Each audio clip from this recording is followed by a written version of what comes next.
எதிர்வருகின்ற March மாதம் அளவிலே உள்ளூராட்சி மன்றங்களுடைய தேர்தலை அரசாங்கம் நடத்துவதற்கு தீர்மானித்திருக்கின்றது. எதிர்வருகின்ற மார்ச் மாதம் என்பது GC O-level பரீட்சைக்குரிய ஒரு காலமாகவும் எமது இஸ்லாமிய மக்களுடைய புனித நோன்பு காலமாகவும் எதிர்பார்க்கப்படுகின்றது.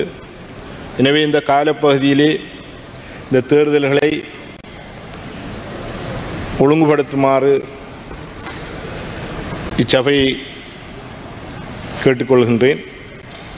குறிப்பாக உள்ளூராட்சி மன்றங்களிலே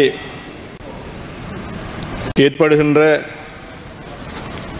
பிரச்சனைகள் சம்பந்தமாக இடத்திலே பேசிக்கொள்ளலாம் என்றும் நினைக்கின்றேன். கிளீன் ஸ்ரீலங்கா என்கின்ற இந்த துப்புரவு ஏற்பாடு என்பது ஒரு ஒழுங்குபடுத்தப்பட வேண்டிய ஒரு விடயமாக நாங்கள் பார்க்கின்றோம். அது ஊழலாக இருக்கலாம், அல்லது லஞ்சமாக இருக்கலாம், அல்லது நாட்டிலே ஏற்பட்டு கொண்டிருக்கின்ற ஏனைய விடயங்களை ஒழுங்குபடுத்துகின்ற ஒரு நிகழ்ச்சி திட்டமாகவும் இருக்கலாம். எனவே உள்ளூராட்சி மன்றங்களின் தலைவராக 3 தடவைகள், குறிப்பாக 13 வருடங்கள் பிரதேச சபையினுடைய தவிசாளராக இருந்து அந்த பிரதேசத்தில் இருக்கின்ற மக்களுக்கு பல பணிகளை செய்ததன் அடிப்படையிலே இன்று இந்த உயரிய சபைக்கு மக்களினால் தெரிவு செய்யப்பட்டு வந்திருக்கின்றேன். அதன் அடிப்படையிலே உள்ளூராட்சி மன்றங்களை நிர்வகிக்கின்ற பொறுப்புகள், அதனுடைய கஷ்ட நஷ்டங்கள் மிக கூடுதலானவை.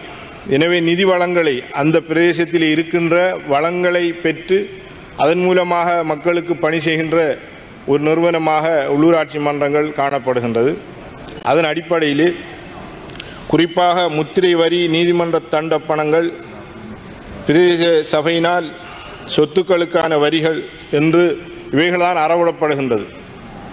முந்தைய காலங்களிலே மாட்டு வண்டிக்கான ஒரு வரியும், அதே நேரம் துவிச்சக்கர வண்டிகளுக்கான வீதிகளை, பிரதேச சபையினுடைய வீதிகளை பயன்படுத்துவதற்கான வரிகள் அறவிடப்பட்டிருந்தது. இப்போது இந்த 2 வாகனங்களும் முற்றாக மக்களினுடைய பாவனையிலிருந்து தூரப்படுத்தப்பட்டிருக்கின்றது. எனவே பிரதேச சபைகளை ஒழுங்குபடுத்துகின்ற அந்த நிதி செலவினங்களை அரசு தற்போது பிரதேச சபைகளுடைய வீதிகளை பயன்படுத்துகின்ற மோட்டார் சைக்கிள்கள், ஏனைய போக்குவரத்து வாகனங்களின் மூலம் பெறப்படுகின்ற ஆண்டுகளுக்கான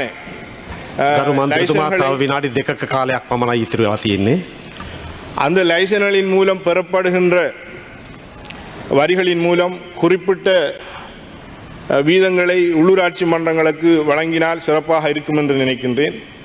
அண்மை காலத்திலே ஒரு சேக்குலர் ஒன்று உள்ளூராட்சி மன்றங்களுக்கு அனுப்பப்பட்டிருப்பதாக அறிய முடிகின்றது. பிரதேச சபைகளிலே பணிபுரிகின்ற உத்தியோகத்தர்களுக்கான சம்பள கொடுப்பனவு சபை நிதியின் மூலம் 40% வழங்குமாறு வழங்கப்பட்டிருப்பதாக அறிகின்றோம். எனவே இவ்வாறான ஒரு இக்கட்டான நிலைமையிலே பிரதேச சபைகள் வீதிகளை, வடிகான்கள், பொதுச்சந்தைகள், ஏனைய களியாட்ட இடங்கள், மைதானங்கள், மயானங்கள், நூலகங்கள் போன்ற வசதிகளை மக்களுக்கு செய்து கொடுக்க வேண்டிய ஒரு தேவைப்பாடு இருக்கின்றது.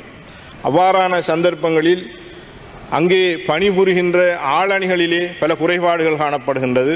குறிப்பாக நான் பிரதேச சபையிலே 2007ஆம் ஆண்டு சபையினுடைய தவிசாளராக பொறுப்பெடுக்கின்ற போது எனக்கு 13 உத்தியோகத்தர்கள் இருந்தார்கள். 2023இல் நான் இந்த தவிசாளர் கடமையில் இருந்து வெளியாகின்ற போது 100க்கும் மேற்பட்ட உத்தியோகத்தர்கள் இருக்கின்றார்கள். ஆனால் அங்கே பணி செய்வதற்கான உத்தியோகத்தர்கள் வழங்கப்படவில்லை. முகாமைத்துவ உதவியாளர்கள், அதேபோன்று டிஓமார்கள் என்று அரசாங்கத்தினால் பல்கலைக்கழகங்களில் இருந்து வெளியாகின்ற பட்டதாரிகளை உள்ளூராட்சி மன்றங்களுக்கு அனுப்பி அங்கு எந்த விதமான பணிகளையும் நிறைவேற்ற முடியாது. எனவே அங்கே தேவைப்படுபவர்கள் எல்லாம் தொழில்நுட்ப உத்தியோகத்தர்கள், ஆதன வரிகளை அறவிடுகின்ற உத்தியோகத்தர்கள், அதே போன்று சுத்திகரிப்பு தொழிலாளர்கள், சுகாதார தொழிலாளர்கள் போன்ற ஊழியர்களை வைத்துக் கொண்டுதான் மக்களுக்கான பணிகளை செய்ய வேண்டும். இவ்வாறு அந்த பிரதேசங்களில் அவ்வாறான பணிகளை செய்வதென்பது தற்போதுள்ள உள்ளூராட்சி மன்றங்கள், நான் நினைக்கின்றேன் 340க்கும் அதிகமான உள்ளூராட்சி மன்றங்கள் செயலாளர்கள் அல்லது ஆணையாளர்களினால் இப்போது நிர்வகிக்கப்படுகின்றது. பல சிரமங்களை அந்த பிரதேச சபைகள் ஆட்கொள்கின்ற ஒரு சந்தர்ப்பமாக நாங்கள் இதை பார்க்க முடிகின்றது. எனவே இந்த விடயங்களை உள்ளூராட்சியின் அமைச்சர் அவர்கள் இங்கே இருக்கின்றார்கள், அவர்கள் இதை கவனத்தில் கொள்ளுமாறு கேட்டுக்கொள்வதோடு, பொத்திவில் பிரதேச சபையிலே மிக நீண்ட காலமாக பிரதேச செயலாளருக்கான வெற்றிடம் காணப்படுவதாகவும், அதேபோன்று பொத்திவினுடைய பிரதேச செயலகத்திலும் மிக நீண்ட காலமாக பிரதேச செயலாளரினுடைய வெற்றிடம் காணப்படுவதாகவும் அங்கு இருக்கின்ற மக்கள் தெரிவிக்கின்றார்கள். அந்த விடயத்தையும் கவனத்தில் கொள்ளுமாறு கேட்டுக்கொள்வதோடு, குறிப்பாக செய்திகளை உடனுக்குடன் தெரிந்து கொள்ள உடனே சப்ஸ்கிரைப் பண்ணுங்க.